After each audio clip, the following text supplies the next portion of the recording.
everyone, welcome to Rika's podcast. 皆さん今日は Rika's podcast へお越しいただきありがとうございます。This is a podcast where I talk about whatever that pops into my head in English and Japanese bilingual mode. So grab yourself a cup of coffee, tea, hot chocolate, or whatever you want and just kick back and listen. この番組では私リカが日々の思いなどを思いつくままに台本なしで英語と日本語を行ったり来たりしながらお届けしています。お好きなお飲み物でも召し上がりながらぜひ聞いてください。Alright then, let's dive in.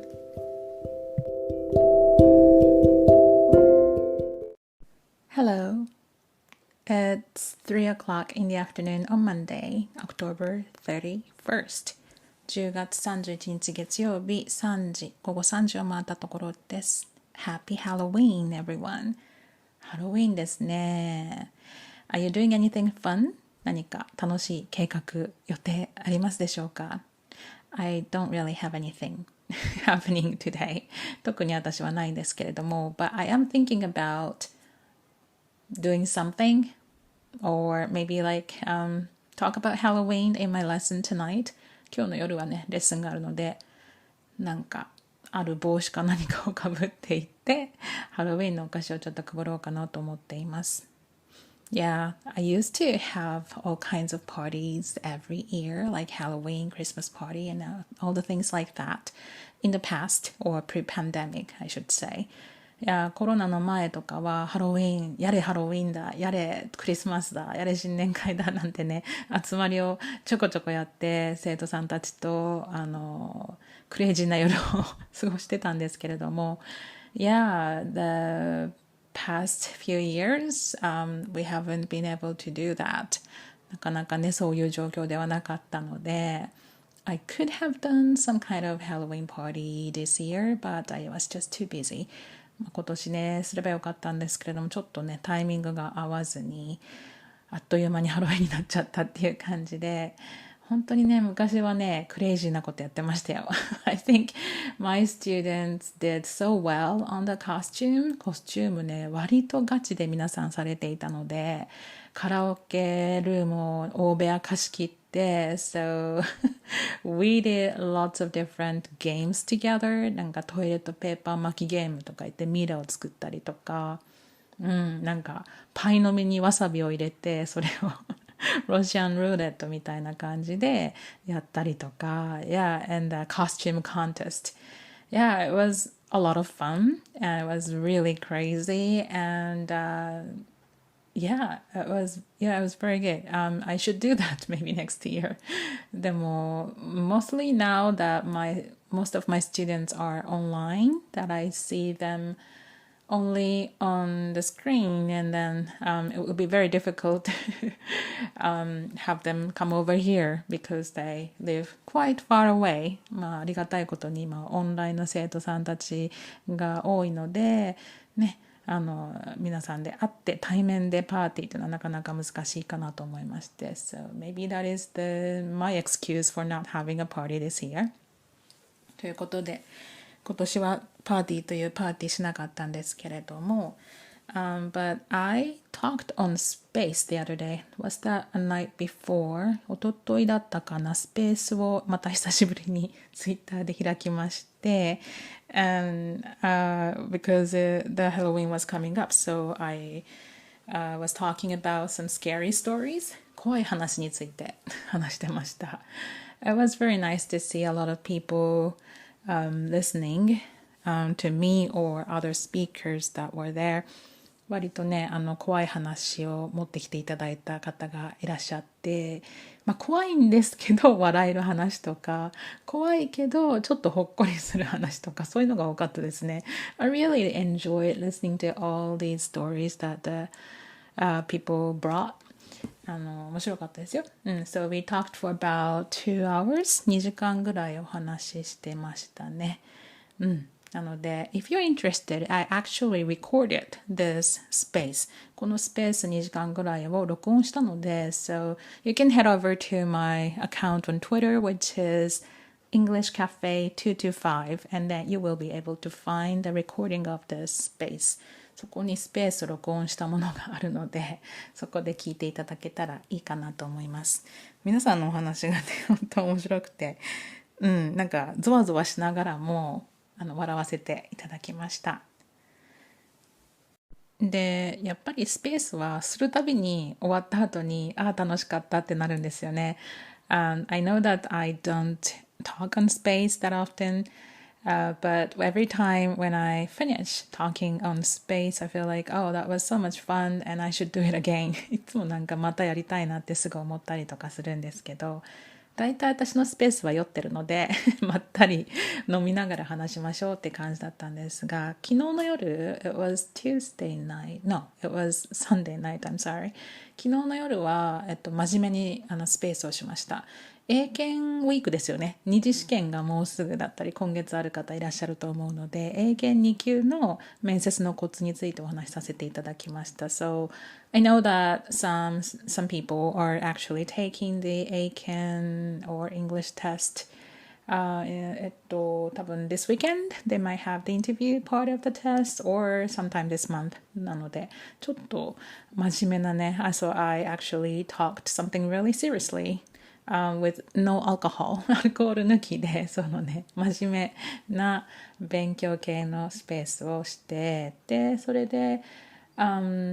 got some good reviews about it, so good feedback, so I decided to do another session. もう一回やってほしいという声があったので、今度は準1級の二次試験問題をちょっと私の方から振って、そこにいらした人たちに答えていただく。そしてそのフィードバックをするというようなことをするので、It's gonna happen the day after tomorrow on Wednesday. That will be November 2nd at 9 o'clock at night. 11月2日の9時にその準1級二次試験対策といいますかね、質疑もしていきたいと思いますので、もし興味がある方いらっしゃったら please once again head over to my Twitter account which is English Cafe 225 and you will find the information there. そこでリマインダーをセットしていただけると参加できるかなと思いますので、ぜひねどういうふうなit doesn't matter if you're taking the ACAN test this weekend or not. 今受けようとされている方でもそうでない方でも全然ウェルカムです。You can, anybody can join us. So it'll be fun. いろんなね、そのランダムな質問にちょっと瞬発で答えるっていうのはなかなかどのレベルにおいても難しいので、ちょっとした参考になるかなと思います。So I'll be doing that. So I'm excited to talk to some new people there as well. でスペース開くと本当いろんな方とお話できるように楽しいなと思っているところであります。さてさて、今日は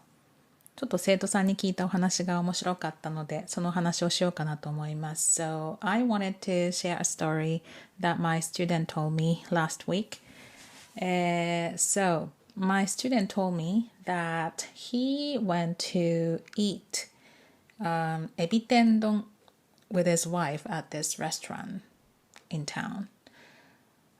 ちょっとね、道の駅だったかなにエビ天丼を食べに行きましたと。エビ天丼。エビ天丼 is a bowl of rice with deep fried shrimps on top. でね、美味しいですよね。エビ天丼でも天丼でも大好きですけれども。So he saw on TV prior to that, そのテレビでエビ天丼、そのエビ天丼が紹介されてるのを見たらしいんですよね。And he was very curious to see, and that really tempted him to go over there and eat this エビ天丼。それにそそられて奥様と一緒にドライブがてら行ってオーダーしたと。で、エビ天丼にかけてエビが10匹乗ってるらしいんですよ、ご飯の上に丼にSo エビ天 literally means it's the deep fried shrimp.But it's a play on word. なんか文字遊びと言いますか言葉遊びでエビ10 means 10 1, 2, 3, 4, 5, 6, 7, 8, 9 10の10にかけて so shrimp 10 shrimp on a bowl of rice ということで so they had 10 shrimps on top of rice So it's such an impact. And of course, it's Instagrammable ですよね。インスタ映えしますよね。Instagrammable っていうんですけれども、映える食べ物で、まあもちろんその方もテレビ見て、わーってね、すごくこう感銘を受けて食べに行ったんでしょうけれども、But he told me that he was very excited to see that at the restaurant. However,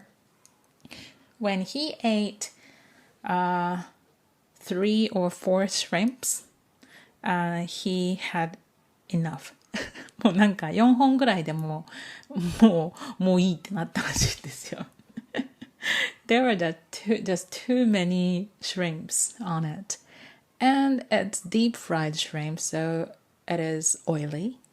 And so I think he got fed up with it after 4 shrimps. And so did his wife.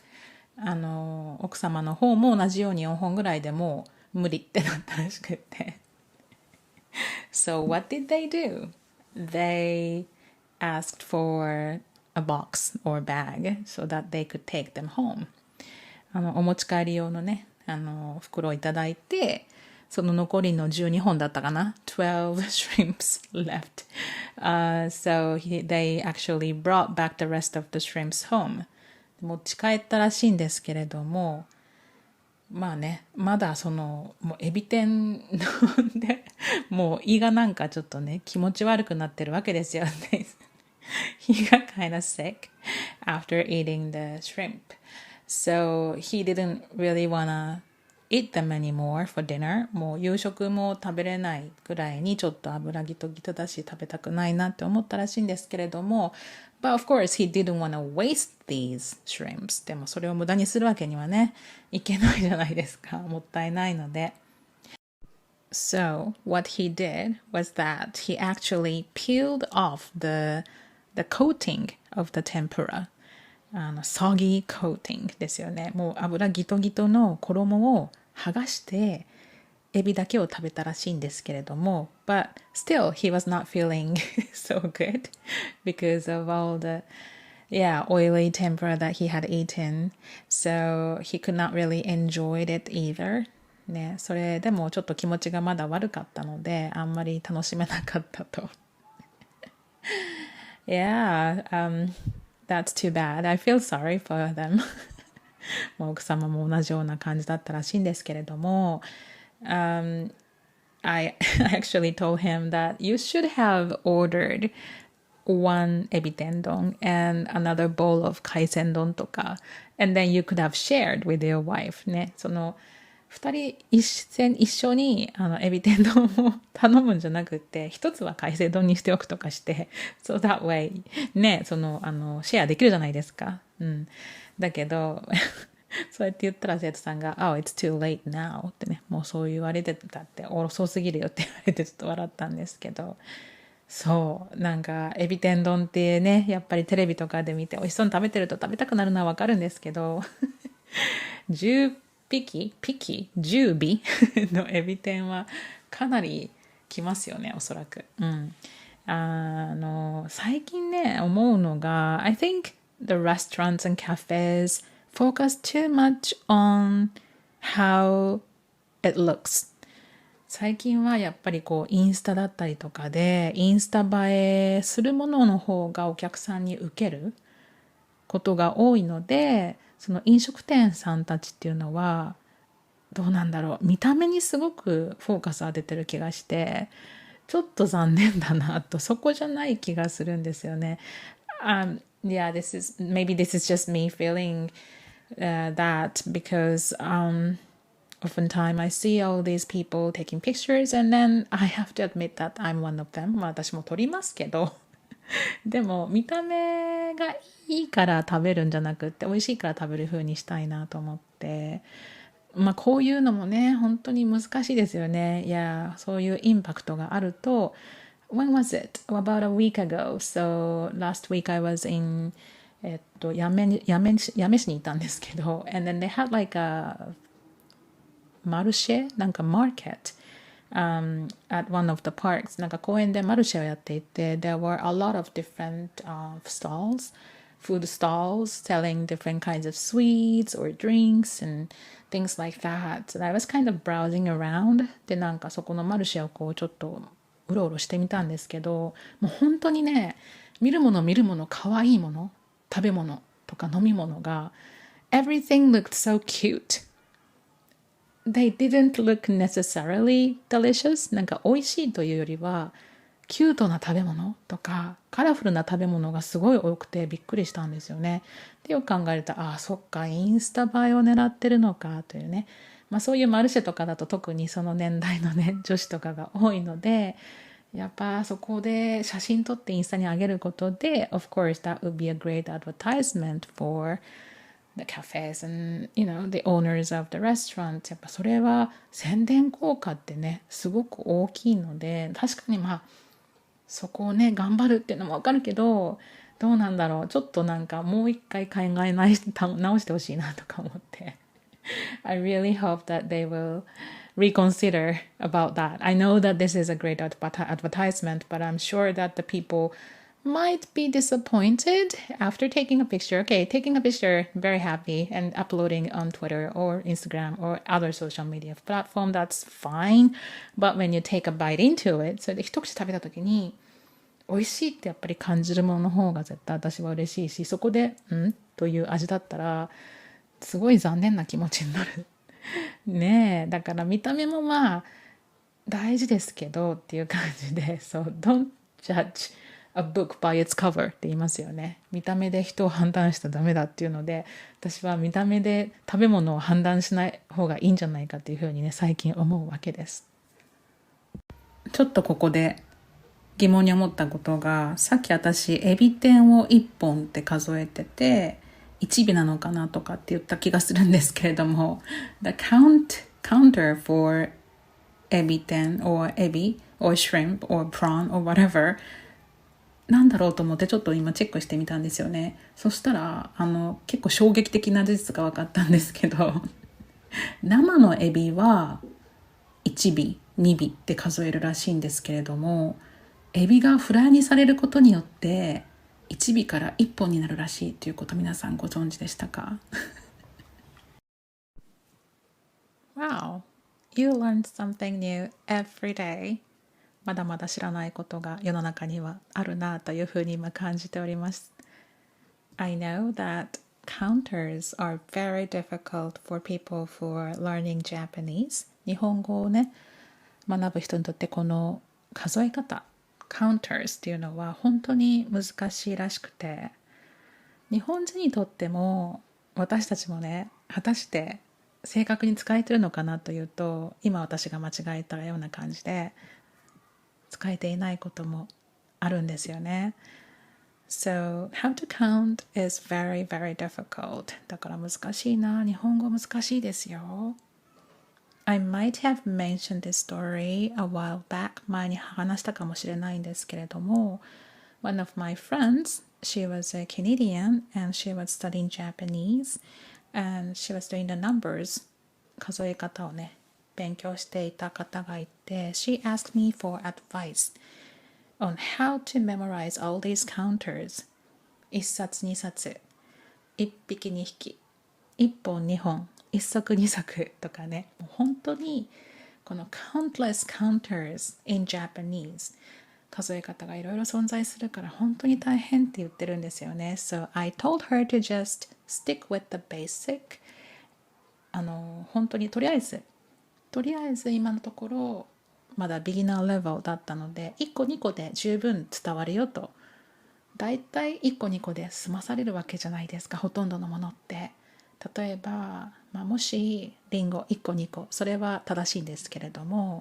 間違えてノート1冊をノート1個くださいと言ったところで、通じるっちゃ通じるかなと思って、So I told her to just stick with こ。Yeah, for now. 今のところはこで言っていいよっていうふうに言ったんですけど、And then we went to a restaurant for lunch or something with the other coworkers and then there was no water. そこにお水が来てなかったので、そのカナダ人のお友達がウェイトレスさんに言ったんですよね。すみません、お水くださいと。というと、ウェイトレスさんが、いくつですか How many glasses of water do you want? って言ったら、そのお友達が、しっこって言ったんですよ。しっこですよね。私1個2個3個でいいよって教えたので、彼女はそれをそのまま覚えて、1個2個3個しっこというふうに覚えてしまった。4 glasses of water. She just said しっこ。But しっこ means pee in Japanese. So you have to say 4個 if you wanted to say こ at the end of 4. Not しっこ but 4個. But it was very funny when it came out, and I felt really bad for embarrassing my friend. I had to explain to her.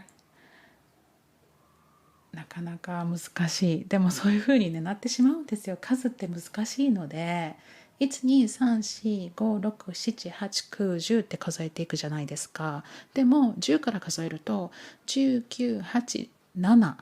6、5、4、3、2、1という風に、1、2、3、4って数えるのに、5、4、3、2、1っていう風になるでしょ。5、4、3、2、1とはならない。That is so confusing. 本当に難しいので、日本語は難しいぞと。日本語をね、喋れてる私たちは、私の意見では英語の方が簡単じゃないかというふうに思うんですね。I think English is more straightforward. 日本語難しいですよ。改めてね、今日もね、1本2本、1尾2尾でまた感じました。でもエビ美味しいしね、海鮮物も美味しいしね、気持ちはわかる。エビ天丼を頼みたい気持ちもすごくわかるけどね、やっぱり10本乗ってるとね、インパクトはあれども結構重たい感じはしますよね。まあでも言葉って面白いですよね。本当に日本語にしても英語にしても。That is why language is so interesting, because you learn something new all the time. 言葉は時代によって変化していきますし、死語があったりね、最近の若者が使う言葉があったりとかで、It's always changing, and I think that's fascinating.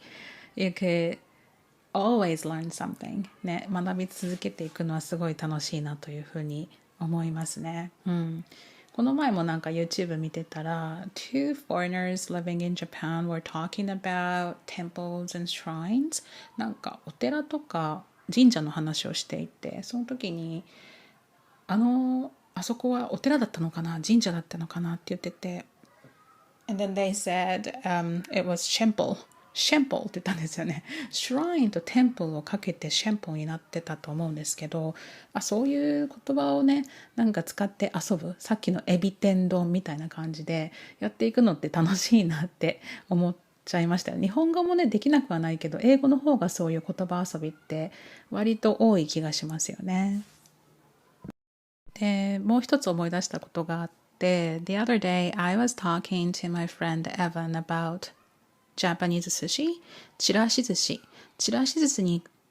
ついてお友達のエヴァンとお話ししてた時に、 He has had ちらし寿司 before, so he knew what it was. So I asked him, how would you describe ちらし寿司 in English? ちらし寿司どういうふうに説明するって聞いたんですよね、英語で。Because usually I think when it comes to sushi、usually the Western people will think about the 握り寿司の方がすぐ頭に浮かぶと思うので、じゃあちらし寿司どうやって説明するって聞いたところ、He said、it's a bowl of deconstructed sushi って言ったんですよね。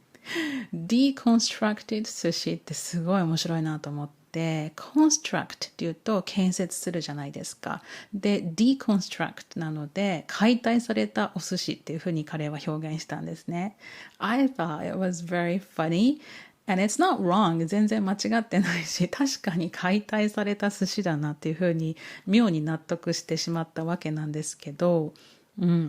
でもdeconstructed 寿司解体されたってなるとあんまりそこに鮮やかさとか美しさがないじゃないですか。なので I would like to say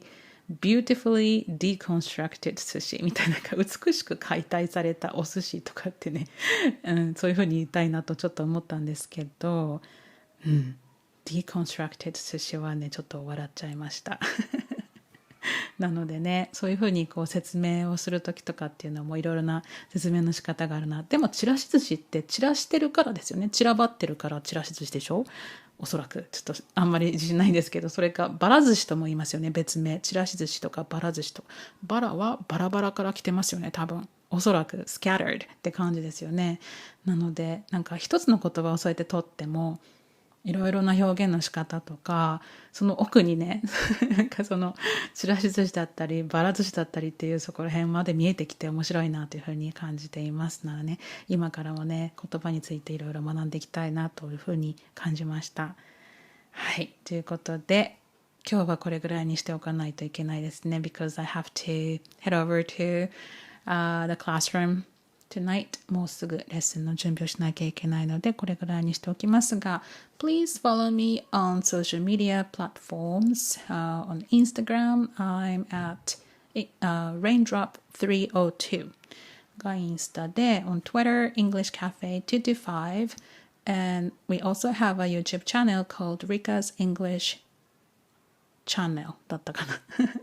and then over there I actually upload this podcast このポッドキャストも YouTube で上げていてそこでは英語の字幕をつけていますなので if you are interested in learning、English through my podcast please head over there and you can do the shadowing easier over there because I have the scriptそこで字幕つけてるのでシャドーイングとかにもご利用いただけるかなというふうに思います。ぜひ YouTube チャンネルの登録もよろしくお願いします。はい、ということで I guess that's all for today. I hope you enjoyed the podcast and thank you for listening till the end and I'll be back here next week. So,